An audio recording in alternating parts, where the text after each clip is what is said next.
আজকে আমরা পড়ব সন্ধি। তো প্রথমে যেটা আমাদের জানতে হবে যে সন্ধি কথার অর্থ কী। তো সন্ধি কথার অর্থ হচ্ছে মিলন।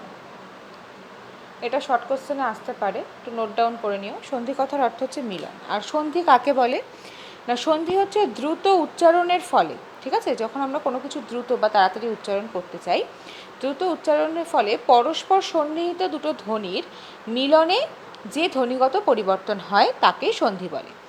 যেমন আশা যুক্ত অতীত। এখানে কি হচ্ছে দেখো, এখানে কিন্তু দ্রুত উচ্চারণের জন্য আমি কি করব, আশা অতীতকে একসাথে মিলিয়ে আশাতীত বানিয়ে দিলাম। আশা যুক্ত অতীত হয়ে গেল কি আশাতীত।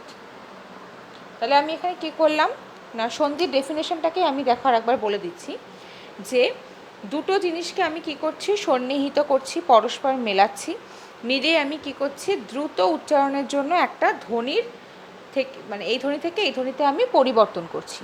তাই জন্যই সন্ধির ডেফিনেশনটা হচ্ছে যে দ্রুত উচ্চারণের ফলে পরস্পর সন্নিহিত দুটো ধ্বনির মিলনে যে ধ্বনিগত পরিবর্তন হয় তাকেই বলা হয় সন্ধি।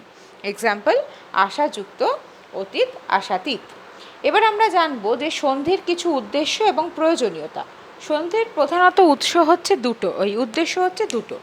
ফার্স্ট উদ্দেশ্য হচ্ছে স্বাভাবিক উচ্চারণের সহজ প্রবণতা, মানে কোনো একটা উচ্চারণকে আমি সহজভাবে যখন করতে চাইব তখন আমি সন্ধির ব্যবহার করব।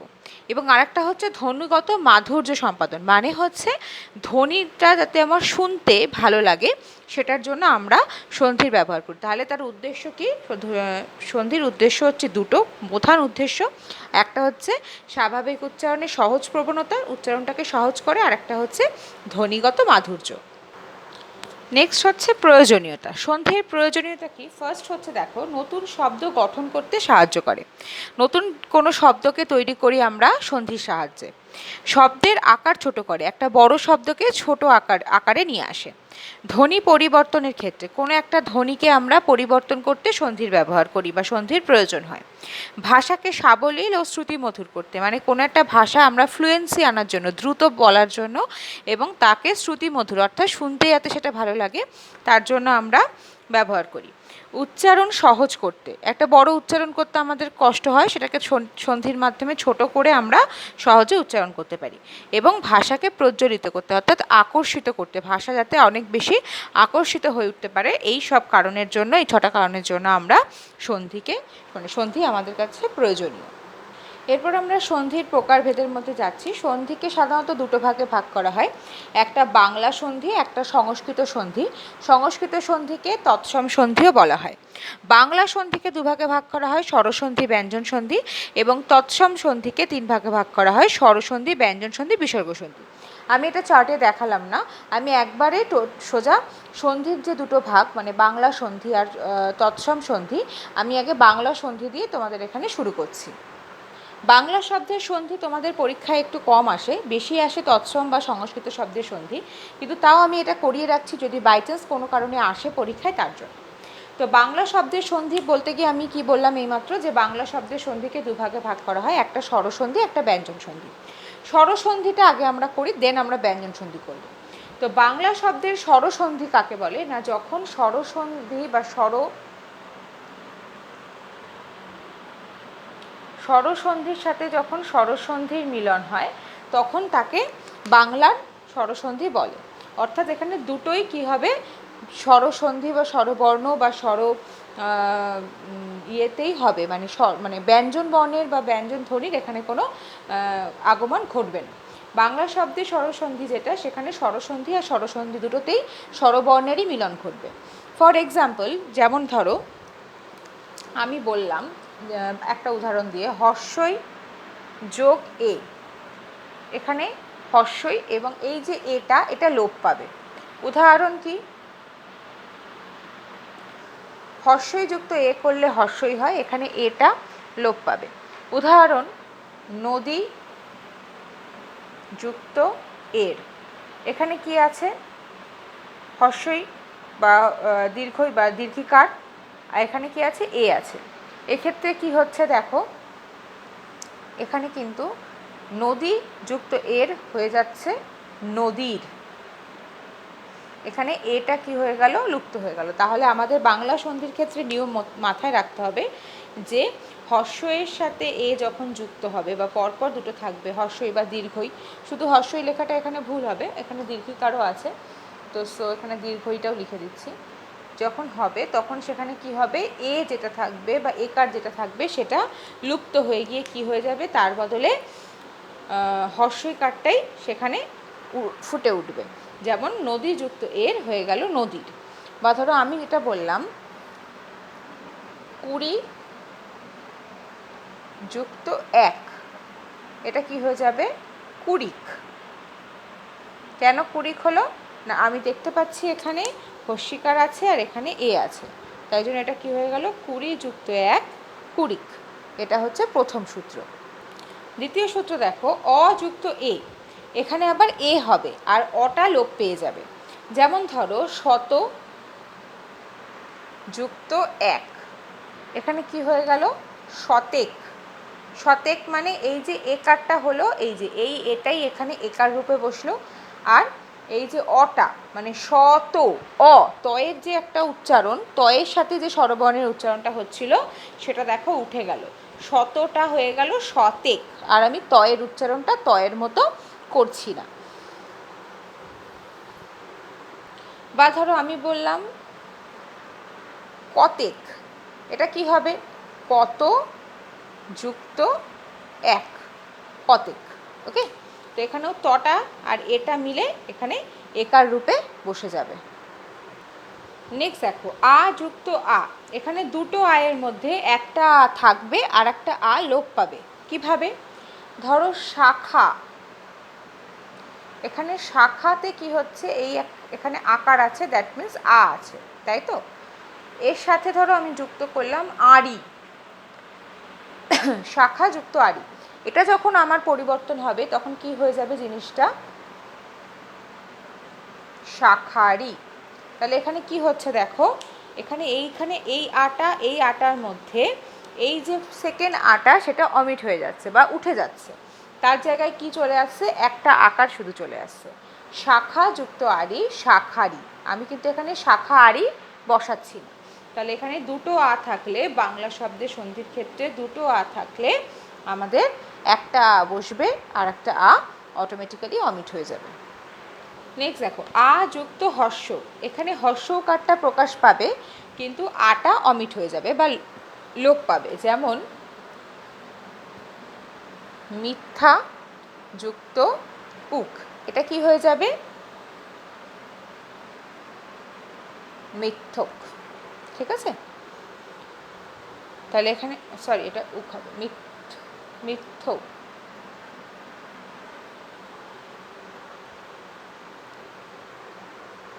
এখানে কি হলো, এই যে মিথ্যাতে আকার আছে, এই আকারটা দেখো উঠে গেছে, এখানে মিথ্যক হয়ে গেছে, মিথ্যক মানে হর্ষের উচ্চারণটা হচ্ছে মিথ্যক, কিন্তু আকারের উচ্চারণটা হচ্ছে না, আকার উঠে গিয়ে সেটা কি হচ্ছে না, হর্ষের উচ্চারণটাকে এখানে, হর্ষটা উচ্চ থাকছে কিন্তু উচ্চারণটা রাখছে। যেমন ধরো বললাম নিন্দুক, নিন্দা যুক্ত উক, এখানে কি হচ্ছে দেখো, নিন্দুক হয়ে যাচ্ছে। এখানে দেখো হর্ষটা কি হচ্ছে, হর্ষকার রূপে এখানে আছে। আচ্ছা এখানেও কিন্তু এটা মিথ্যুক হবে, হ্যাঁ তাই তো, হর্ষকারটা আমি দিইনি, এখানে ওটা মিথ্যুক হবে, এটা নিন্দুক। এখানে হর্ষকারটা হর্ষকার রূপে, এখানেও হর্ষকার রূপে হলো, আর এই আকারটা যেটা আটা সেটা অমিট হয়ে গেল অটোমেটিক্যালি। একইভাবে ধরো আমি বললাম হিংসুক, হিংসুক কী হবে, হিংসা যুক্ত উক, তাহলে হয়ে যাবে হিংসুক, মানে হর্ষকার রূপে এটা এখানে দেখা গেল। এরপরে আসছে ব্যঞ্জন সন্ধি। ব্যঞ্জন সন্ধির ক্ষেত্রে কি হয় দেখো, ব্যঞ্জন সন্ধি আগেরটা যেরকম আমি বলেছিলাম স্বরসন্ধির ক্ষেত্রে স্বরসন্ধি মানে স্বরধ্বনি স্বরধ্বনিরই মিলন হয়, কিন্তু ব্যঞ্জন সন্ধির ক্ষেত্রে কিন্তু সেটা হয় না। ব্যঞ্জন সন্ধির ক্ষেত্রে স্বরধ্বনির সাথে ব্যঞ্জন ধ্বনি, ব্যঞ্জন ধ্বনির সাথে স্বরধ্বনি এবং ব্যঞ্জন ধ্বনির সাথে ব্যঞ্জন ধ্বনি, তিনটেরই মিলন ঘটতে পারে। ঠিক আছে, স্বরর সাথে ব্যঞ্জন, ব্যঞ্জনের সাথে স্বর, ব্যঞ্জনের সাথে ব্যঞ্জন, এই তিনটেরই যখন মিলন ঘটবে তখনই সেটা ব্যঞ্জন সন্ধি হতে পারে। তো ব্যঞ্জন সন্ধিতে সবসময় মনে রাখবে যে ব্যঞ্জন সন্ধি সবসময় সমীভবন নিয়মে হয়। কি নিয়মে হয়? সমীভবন নিয়মে হয়। সমীভবন নিয়ম কি আমি যখন পরে করাবো আস্তে আস্তে তোমাদেরকে সেটা জানাবো, কিন্তু মনে রাখবে সবসময় যে ব্যঞ্জন সন্ধি অলওয়েজ সমীভবন নিয়মে হয়। এবং এটা কোন রীতিতে হয়? এটা কিন্তু সবসময় কথ্য রীতিতে হয়। কোন রীতিতে হয়? এটা সবসময় কথ্য রীতিতে হয়। কোশ্চেন আসতে পারে, তাই আমি করিয়ে দিলাম যে ব্যঞ্জন সন্ধি সবসময় সমীভবন রীতিতে হয়, সমীভবন নিয়মে হয় এবং কথ্য রীতিতে এটা সীমাবদ্ধ। কথ্য রীতির বাইরে কিন্তু এটা কখনোই হয় না। এবার আসি ব্যঞ্জন সন্ধির কিছু নিয়মে। প্রথম নিয়ম যেটা, সেটা হচ্ছে ব্যঞ্জন সন্ধির ক্ষেত্রে যদি প্রথম ধ্বনিটা অঘোষ, আমি ঘোষ অঘোষ কি তোমাদের আগেই পড়িয়ে রেখেছি, তোমরা ভিডিওটা দেখে নিতে পারো ধ্বনির ইয়েতে পার্টে। আচ্ছা, তো বলছে যে প্রথম ধ্বনি যদি অঘোষ হয়, ঠিক আছে, এবং দ্বিতীয় ধ্বনি যদি ঘোষ হয়, প্রথমটা অঘোষ আর দ্বিতীয়টা ঘোষ। যেমন একটা এক্সাম্পল আমি তোমাদের বলছি। আচ্ছা, আগে বলে রাখি একবার অঘোষ কী বলেছিলাম, যে ধ্বনি উচ্চারণ করতে আমাদের স্বরতন্ত্র কম্পিত হয় সেটা অঘোষ, আর যে ধ্বনি উচ্চারণ করতে স্বরতন্ত্র কম্পিত হয় না সেটা হচ্ছে ঘোষ। তো অঘোষ ধ্বনি কি না, অঘোষ ধ্বনি হচ্ছে আমি তোমাদের লিখিয়েছিলাম যে স্বরতন্ত্র কম্পিত হয় কোনগুলো উচ্চারণ করতে গেলে। যেমন হচ্ছে তোমার ক খ, ঠিক আছে, তারপরে হচ্ছে ট ঠ এইগুলো।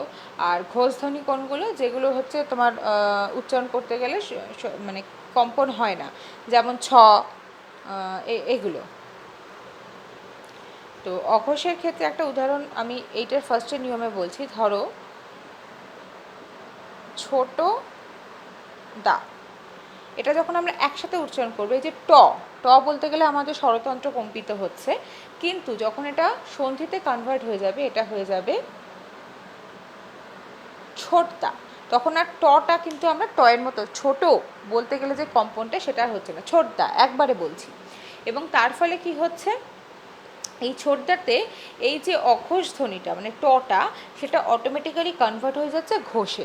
তার মানে হচ্ছে ব্যঞ্জন সন্ধির প্রথম যে নিয়মটা সেটা হচ্ছে অঘোষ ধ্বনি যদি কোনো ঘোষ ধ্বনির সাথে যুক্ত হয়ে সন্ধিতে বসে, তাহলে সেটা অঘোষটা পরিবর্তিত হয়ে ঘোষ ধ্বনিতে চলে আসে। অঘোষ ধ্বনি ঘোষ ধ্বনির সাথে যখন বসবে তখন অঘোষ ধ্বনিটা আর অঘোষ ধ্বনি থাকে না, সেটা ঘোষ ধ্বনিতে কনভার্ট হয়ে যায়। এটা হচ্ছে প্রথম নিয়ম। আচ্ছা, দ্বিতীয় নিয়ম কি? দ্বিতীয় নিয়ম বলছে যদি হসন্তর পরে, হসন্তর পরে যদি কোনো ব্যঞ্জন ধ্বনি থাকে, তাহলে বয়শূন্য র বা হসন্ত যেটা মানে হসন্তটা লুপ্ত হয়ে যায়, বা সেই ধ্বনিটা কি হয়, ধ্বনিটা রিপিট হয়। মানে হচ্ছে ধরো আমি বললাম হসন্তটা মানে আচ্ছা কার হসন্ত সেটা একটু বলে দিই। বয়শূন্য রয়ের হসন্ত, বয়শূন্য রয়ের নিচে যদি হসন্ত থাকে এবং তারপরে যদি কোনো ব্যঞ্জন ধ্বনি থাকে, সেক্ষেত্রে কি হয়, ধরো আমি বললাম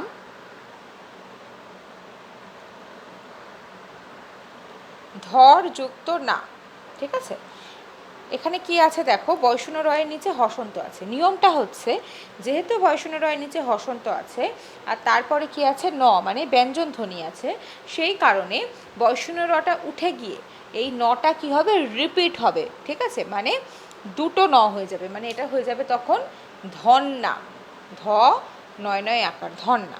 একইভাবে ধরো আমি বললাম চার যুক্ত টি, ঠিক আছে, এটা কি হয়ে যাবে, এটা হয়ে যাবে চারটি, চা টয় টয় হস্যি, মানে এই রয়ের হসন্তটা কি হয়ে যাবে, সরে গিয়ে আর রটাও উঠে গিয়ে টয় টয় হয়ে যাচ্ছে। একইভাবে ধরো আমি বললাম দয় হস্য বয়ষ্ণর দূর ছয় আকার হস্যই ছাই, দূর ছাই, এটা কি হয়ে যাবে, এটা হয়ে যাবে দুধ ছাই। ওকে, বয়ষ্ণ রয়ের হসনটা উঠে গিয়ে এই ছয়টা ছয় ছয় হয়ে আকার হয়ে হস্যই হয়ে যাবে। নেক্সট নিয়ম কি বলছে দেখো, বলছে চ বর্গীয় যে ধ্বনিগুলো আছে, চ বর্গীয় ধ্বনিকে তোমাদের আগে আমি বর্গতে করিয়েছি, এবং ত বর্গীয় ধ্বনি, ঠিক আছে, চ বর্গীয় ধ্বনি কোনগুলো, চয়ের পর থেকে আরও চারটে, চ ছ বর্গীর জ ঝ ঞ, আর ত কোনগুলো, ত থ দ ধ দন্তের ন, এই অবধি। তো এই যে ধ্বনিগুলো আছে, বলছে এই ধ্বনিগুলো যদি চ বর্গীয় ধ্বনির আগে যদি ত বর্গীয় ধ্বনি আসে, মানে চয়ের আগে যদি ত থ দ ধ এগুলো, মানে নট অনলি চ চ ছ বর্গীয় ঝ ঞ, এর আগে যদি ত থ দ ধ দন্তের ন এই ধ্বনিগুলো আসে, তাহলে সবসময় ত বর্গীয় ধ্বনিগুলোই লুপ্ত হয়ে যায়, মানে ত থ দ ধ দন্তের নয় লুপ্ত হবে, চ ছ জ ছ বর্গীয় যেটা সেইগুলো লুপ্ত হবে না। তাহলে একটা দেখা যাক, ধরো আমি তোমাদের বললাম হাত যুক্ত ছানি, এখানে কি হচ্ছে দেখো, ত আছে, ত মানে ত বর্গীয় ধ্বনি ত আছে, আর এখানে চ বর্গীয় ধ্বনি আছে, চ বর্গীয় ধ্বনির মধ্যে ছ পড়ে। তাহলে এখানে নিয়ম কি না, চ বর্গীয় ধ্বনির আগে যদি ত বর্গীয় ধ্বনি আসে, তাহলে ত বর্গীয় ধ্বনিটাই অমিট হবে, এটা হবে না। তাহলে এটা তখন কি হয়ে যাবে, এটা হয়ে যাবে হাত ছানিটা কি হয়ে যাবে, হাত ছানি, হা চয় ছয় আঁকা নয় হসি, হাত ছানি, ঠিক আছে, হাতটা তটা উঠে যাবে। বা ধরো আমি বললাম বদ যুক্ত জাত, এখানে দেখো দটা কি, দটা হচ্ছে হ্যাঁ ত বর্গীয় ধ্বনি, ত থ দ ত বর্গীয় ধ্বনি, আর বর্গীর জটা কি চ বর্গীয় ধ্বনি, চ ছ বর্গীর জ। তাহলে কি হচ্ছে, বর্গীর জর আগে ত বর্গীয় ধ্বনি আসছে, তাই জন্য কি হবে এখানে ত বর্গীয় ধ্বনি মানে দটা উঠে যাবে, উঠে গিয়ে কি হবে, এটা বদজাতটা হয়ে যাবে বজ্জাত, ব বর্গীর জয় জয় আকার ত, বজ্জাত। তাহলে আমরা বুঝতে পারলাম যে যদি ত বর্গীয় ধ্বনির আগে চ বর্গীয় ধ্বনির আগে ত বর্গীয় কোনো ধ্বনি থাকে, তাহলে সবসময় ত বর্গীয় ধ্বনিটাই অমিট হয়ে যাবে। নেক্সট নিয়ম বলছে যদি পয়ের পরে, ঠিক আছে, চ মানে পয়ের পরে যদি চ থাকে এবং দন্তেশ্বয়ের পরে যদি ত থাকে। আচ্ছা, এক্ষেত্রে বলে রাখি, পয়ের পরে চ বা দন্তেশ্বয়ের পরে ত, হ্যাঁ দন্তেশ্বয়ের পরে ত, এটা ঠিকই আছে, যদি থাকে তাহলে চ আর তয়ের জায়গায় তালিবস্য বসে, মানে চয়ের জায়গাও তালিবস্য হবে, আবার তয়ের জায়গাতেও তালিবস্য হবে। যেমন ধরো বললাম সাত, দন্তেশ্বয় আকার ত, এখানে কি আছে, দন্তেশ্বয়ের পরে ত আছে, ঠিক আছে, এবং তারপরে যুক্ত তালিবস্য, ঠিক আছে। তাহলে আমি কি বললাম, যে যদি দন্তেশ্বয়ের পরে ত থাকে, তাহলে সেখানে কি হবে, সেখানে দন্তেশ্বয়ের জায়গায় মানে তয়ের জায়গায় তালিবস্য বসবে, তাহলে এটা কি আছে 700, এটা কি হয়ে যাবে 700, দুটোই তালিবস্য হয়ে যাবে, ঠিক আছে 700। আবার ধরো আমি বললাম 5 যুক্ত শিকা, এখানে কি আছে, পয়ের পরে চ আছে, তাহলে পয়ের পরে চ থাকলে চটা কি হয়ে যাবে, তালিবস্য হয়ে যাবে, তাহলে এটা কি হয়ে যাবে পাশ শিকা, পাশিকা, মানে দ্রুত উচ্চারণের ক্ষেত্রে তো এই পরিবর্তনগুলো হয় সেই কারণে।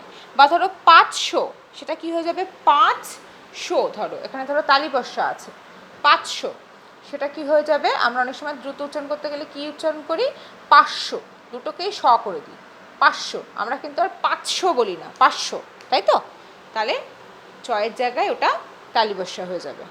পরের নিয়ম বলছে যদি কোনো হলন্ত ধ্বনি বা হসন্ত ধ্বনি থাকে, হসন্ত ধ্বনি কোনগুলো না, যেই ধ্বনিগুলোর সাথে আমরা হসন্ত ব্যবহার করতে পারি, অর্থাৎ যেমন ক বলতে গেলে আমাদের কি আসে, অ আসে, তাই তো, খ গ এগুলো বলতে গেলে অ, কিন্তু ধরো চন্দ্রবিন্দু চাঁদ, এখানে কি কোনো স্বরবর্ণ আসে, আসে না, অনুস্বর আসে না, বিসর্গ আসে না। তো যখন আমাদের এরকম ধরনের মানে এই যেগুলোর সাথে কোনো স্বরবর্ণ আসে না, সেগুলোতে আমরা হলন্ত বা হসন্ত বসাতে পারি না, যেগুলোর সাথে স্বরবর্ণ আসে সেগুলোতেই একমাত্র আমরা হসন্ত বসাতে পারি। তাহলে যখন আমরা যেই সব মানে অক্ষরগুলোতে হসন্ত বসাতে পারি, তার পাশে যদি কোনো স্বরধ্বনি থাকে, তাহলে সবসময় স্বরধ্বনিটাই লোপ পায়, ঠিক আছে। তাহলে উদাহরণ দিচ্ছি, দেখো একটা হলন্ত ধ্বনি, ধরো আমি বলছি তিল, ঠিক আছে, তিলও না, তিলও কথাটা বলছি না, তিল মানে লয়ের উচ্চারণ লয়ের মতোই হচ্ছে, লকে আমি তিল এরম বলছি না, ঠিক আছে। তাহলে বললাম তিল যুক্ত এক, কি হবে এটা তিলেক, তো এখানে কি হচ্ছে, এই যে লয়ে হসন্ত আছে বলে এই যে স্বরবর্ণটা এখানে আছে মানে এটা লুপ্ত হয়ে যাবে। লুপ্ত হয়ে কি হয়ে যাচ্ছে জিনিসটা, তিলেক। বা ধরো আমি বললাম বারেক, বার যুক্ত এক, এখানে এই এটা লুপ্ত হয়ে গিয়ে কিন্তু একারটা হচ্ছে, ঠিক আছে। সো এখানে স্বরবর্ণটা উঠে যাচ্ছে, উঠে গিয়ে সেটা কার বা আকার, একার, হসিকার, দীর্ঘিকা যাই হোক সেই রূপে হচ্ছে। তাহলে নিয়মটা কি হলো না, হলন্ত ধ্বনির সাথে যদি কোনো স্বরধ্বনি যুক্ত হয় তাহলে স্বরধ্বনিটাই সবসময় লোপ পায়, হলন্ত ধ্বনিটা থেকে যায়। যেমন এখানে রয়ের মতোই থেকে গেছে। পরের নিয়ম বলছে স্বরধ্বনির পর যদি ব্যঞ্জনধ্বনি আসে তাহলে স্বরধ্বনি সবসময় লুপ্ত পায়। স্বরধ্বনির পর ব্যঞ্জনধ্বনি হলে সবসময় স্বরধ্বনি লুপ্ত পায়। যেমন নাতি যুক্ত বউ, কি হয়ে যাবে এটা, নাত বউ। কেন হলো নাত বউ, কারণ দেখো এখানে স্বরধ্বনি আছে, হস্যিকার বা হস্যই, স্বরধ্বনির পর কি আছে, ব্যঞ্জনধ্বনি আছে মানে ব আছে। স্বরধ্বনির পর যদি ব্যঞ্জনধ্বনি থাকে তাহলে স্বরধ্বনি সবসময় অমিট হবে, তাই হস্যিটা সরে গিয়ে নাত বউ হয়ে গেল, নাতি বউ হয়ে গেল নাত বউ। এই অবধি হলো আমাদের বাংলা শব্দের সন্ধি, ঠিক আছে। এবার আমরা প্রবেশ করব তৎসম শব্দ বা সংস্কৃত শব্দের সন্ধিতে। তো তৎসম শব্দের সন্ধিতে ফার্স্ট আমরা কি করব, স্বরবর্ণের সন্ধি করব। তৎসম সন্ধি স্বরসন্ধির প্রথম যে নিয়মটা সেটা হচ্ছে অ যুক্ত অ ইজ ইকুয়াল টু আ, মানে যদি দুটো অ থাকে, ঠিক আছে, তাহলে সেখানে দুটো অয়ের জায়গায় কি বসে যায়, আ বা আকার বসে যায়। যেমন নর, নর, এখানে রয়ের উচ্চারণটা র হচ্ছে, নর হচ্ছে না, নর না, নর, নর যুক্ত অধম, কি হয়ে যাবে এটা, নিয়ম কি, এখানেও রয়ের অ আছে, এখানে কিন্তু রয়ে হসন্ত নেই, হসন্ত থাকলে আবার জিনিসটা অন্য হয়ে যাবে। এখানে র আছে, এখানে অ আছে, যেহেতু এখানে রয়ের উচ্চারণ রয়ের মতো অর্থাৎ স্বরবর্ণ নিয়ে উচ্চারণ হচ্ছে, সেই জন্য এই অ আর এই অ মিলে আ হয়ে যাবে মানে আকার হয়ে যাবে। তাহলে এটা কি হয়ে যাবে, নরাধম, তাই তো, অ এর সাথে অ মিলিয়ে আ হলো। বা আরেকটা উচ্চারণ, আরেকটা বলি, ধরো হিতাহিত, কি হয়ে যাবে এটা, হিত যুক্ত অহিত, তাই তো, কি হয়ে গেল, হিতাহিত। তো আমি কয়েকটা তোমাদের লিখে দিচ্ছি, তোমরা সেগুলো ট্রাই করবে। যেমন ধরো, আচ্ছা মুখে বলে দিচ্ছি, হিমাচল, নোট ডাউন করে নাও একটু, হিমাচল, হস্তান্তর, আর হচ্ছে প্রাণাধিক, এগুলো এই নিয়মে তোমরা করবে, হিমাচল, হস্তান্তর আর প্রাণাধিক। পরের নিয়ম বলছে অয়ের সাথে যদি আ যুক্ত হয় তাহলে আ হয়, ঠিক আছে, অটা হয় না। যেমন ধরো হিম যুক্ত আলয়, এখানে ময়ে দেখো হসন্ত নেই, ময়ে এখানে হসন্ত নেই, ঠিক আছে, তাহলে এটা ময়ের উচ্চারণটা ময়ের মতো অর্থাৎ স্বরবর্ণ নিয়ে হচ্ছে। তাহলে হিম যুক্ত আলয়, আর এখানে আ আছে, তাহলে উঠে গিয়ে কি হয়ে যাবে, আকারটা আটা আকার বা আয়ের রূপে হয়ে যাবে, তাই তো। তাহলে এটা কি হয়ে যাবে, হিম যুক্ত আলয় হয়ে যাবে হিমালয়, এখানে আটা আকারের রূপে বসে গেল। এরকমই তোমরা ট্রাই করবে, সিংহাসন, দেবালয়, রত্নাকর, তোমরা এই নিয়মে ট্রাই করবে। পরের নিয়ম দেখো আ যুক্ত অ, সেখানে কি হচ্ছে, আয়ের উচ্চারণ হচ্ছে। যেমন যথা যুক্ত অর্থ, কি হয়ে যাবে এটা, যথার্থ। তাহলে এখানে কি হচ্ছে দেখো, যথা আকার আছে আর এখানে অ আছে, তাহলে এখানে কি হলো, অটা উঠে গিয়ে এটা যা ছিল তাই তার সাথে এটা বসে গেল, ঠিক আছে। তাহলে যখন আ আর অ থাকবে, আর অ মিলে সেটা কিসের উচ্চারণ হবে, আয়ের উচ্চারণ হবে। তোমরা করবে মহাঘ্র, আচ্ছা এই বানানটা আমি একটু লিখে দিই, মহা ঘয় রেফ, হ্যাঁ, মহাঘ্র, আশাতীত, আ তালিবস্য একা তয় দীর্ঘিত, আশাতীত, আর কথামৃত, ক থা ময়েরই ত, কথামৃত, তোমরা এগুলো ট্রাই করবে। পরের নিয়ম বলছে দুটোই যদি আ থাকে তাহলে আ হয়। যেমন বিদ্যা যুক্ত আলয়, এখানে কি হচ্ছে দেখো, বিদ্যাতে আকার আছে, আলয়তে আ আছে, তাহলে এখানেও আ এখানেও আ, দুটো মিলে কি হবে, একটাই আ হবে। তাহলে বিদ্যা যুক্ত আলয় কি হয়ে যাবে, এই আটা উঠে যাবে, উঠে গিয়ে টোটালটা হয়ে যাবে বিদ্যালয়। ওকে, আচ্ছা এবার তোমরা করবে মহাশয়, সদানন্দ আর কারাগার। এটার উপরে তোমরা প্র্যাকটিস করবে, মহাশয়, সদানন্দ আর কারাগার। নেক্সট নিয়ম বলছে যদি অ, আ বা আকার যাই হোক, এগুলোর পরে যদি হর্ষই বা দীর্ঘই, ঠিক আছে, এগুলো থাকে, তাহলে এগুলো মিলে কি হয়, এ হয়ে যায় বা একার হয়ে যায়। কীরকমভাবে, ধরো অ যুক্ত হর্ষই, অ যুক্ত দীর্ঘই, আ যুক্ত হর্ষই, আ যুক্ত দীর্ঘই, এই সব কিছু মিলে কি হবে, এ বা একার হবে। এবার একটা একটা করে উদাহরণ দেখা যাক। যেমন ধরো অ যুক্ত হর্ষই, এটা কি হবে, অযুক্ত হর্ষই। ধরো আমি বললাম শুভ, শুভ, এখানে ভ কি হচ্ছে, ভয়ের মতো উচ্চারণ হচ্ছে, শুভ, ভ, তার মানে অ আছে। এর সাথে ধরো আমি বললাম যুক্ত ইচ্ছা, কি হয়ে যাবে তাহলে, এখানে অ আর হর্ষই মিলে এ হচ্ছে, তাহলে এখানে ভয়ের অ আর হর্ষই আছে, তাহলে এটা কি হয়ে যাবে, এখানে হর্ষইটা উঠে যাবে, উঠে গিয়ে কি হবে, একার হয়ে যাবে। কার সাথে একার হবে, আগের ব্যঞ্জন বর্ণের সাথে। তার মানে শুভ যুক্ত ইচ্ছা ইজ ইকুয়াল টু কি হয়ে যাবে, শুভেচ্ছা, তাই তো, ইজ ইকুয়াল টু হয়ে যাবে শুভেচ্ছা।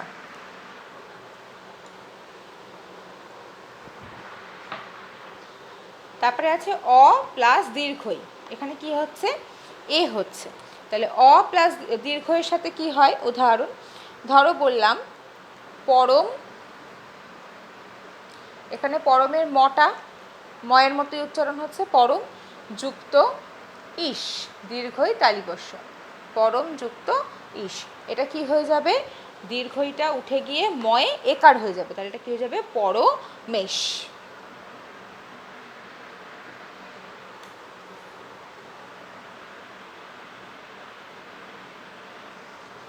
আচ্ছা তারপরে আছে আ যুক্ত হর্ষই, আ যুক্ত হর্ষের সাথে কি হয়, ধরো আমি বললাম যথা যুক্ত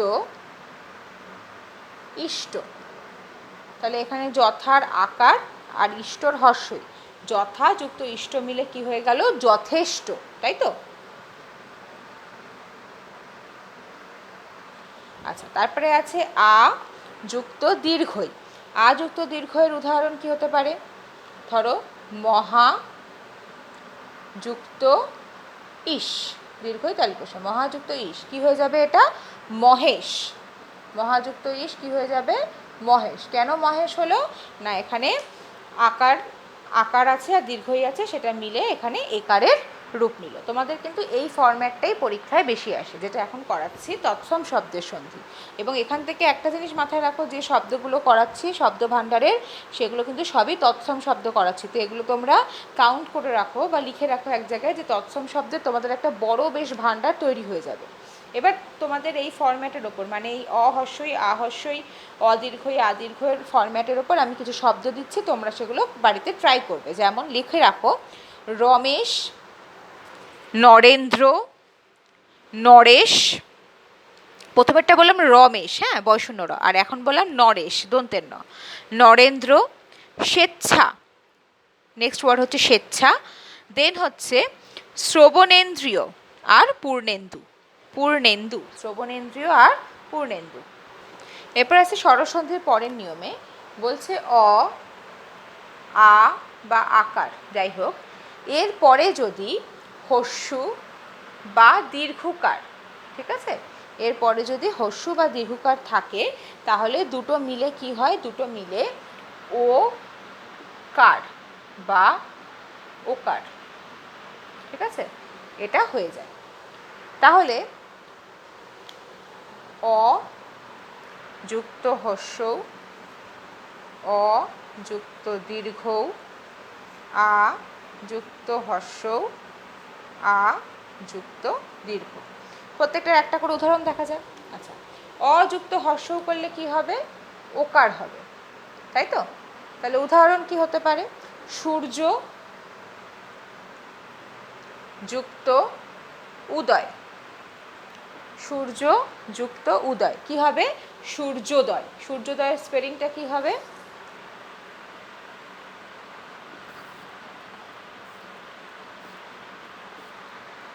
তাই তো? সূর্য যুক্ত উদয় কি হয়ে গেল এখানে? সূর্যোদয়। আবার দিতে দেখো অযুক্ত দীর্ঘ, অযুক্ত দীর্ঘের ক্ষেত্রে কি হবে? গৃহ, গৃহতে কি হচ্ছে? হয়ের মতো উচ্চারণ হচ্ছে, তার সাথে ধরো ঊর্ধ্ব, তাহলে এটা কি হয়ে যাবে? গৃহর্ধ। ঠিক আছে? গৃহ যুক্ত ঊর্ধ্ব কি হয়ে গেল? গৃহর্ধ। আ যুক্ত হস্য, আ যুক্ত হস্যতে কি হবে? যথা যুক্ত উচিত কি হয়ে যাবে? যথোচিত, তাই তো? এটা কি হয়ে যাবে? যথোচিত। আ যুক্ত হর্ষ, গঙ্গা যুক্ত উর্মি, গঙ্গা যুক্ত উর্মি কি হয়ে যাবে? গঙ্গর্মি। এই হস্যটা উঠে এখানে ওকার হয়ে যাবে, এটা হয়ে যাবে কি?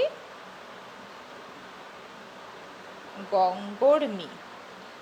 তাহলে বোঝা গেল আজকের ক্লাস এই অবধি। ফার্স্ট মানে সন্ধির পাঠটা এই অবধি করাচ্ছি। কিছু তোমাদের হোম টাস্ক দিচ্ছি এইটার ওপরে, মানে হর্ষ, দীর্ঘ, হর্ষ, দীর্ঘ, এটার উপরে কয়েকটা ওয়ার্ড বলছি, সেটা তোমরা একটু বাড়িতে ট্রাই করবে। তোমরা একটু লিখে নাও। প্রশ্নোত্তর, প্রশ্নোত্তর পয়রফলা তালবুসয়কার তয় তয় বসনরা। প্রশ্নোত্তর হিতোপদেশ, হিতোপদেশ মানে নট প্রো। আচ্ছা, পরোপকার, পরোপকার যথোপযুক্ত, ফলোদয়, ফলোদয়, মহোৎসব, নীলোৎসব, চলর্মি, লয়কার ময়রে ফসি, চলর্মি। আর একটা হচ্ছে বয়কার ভয়শূন্য রয় আকার, নবরা। ঠিক আছে? প্রশ্নোত্তর, হিতপ্রদেশ, পরোপকার, যথোপযুক্ত, নবরা, ফলোদয়, মহোৎসব, নীলোৎসব, আর হচ্ছে চলর্মি। এই ওয়ার্ডগুলো তোমরা বাড়িতে ট্রাই করবে। আর পরের সন্ধির ক্লাসে আশা করি আমি বাকিটা করিয়ে দেবো। Thank you.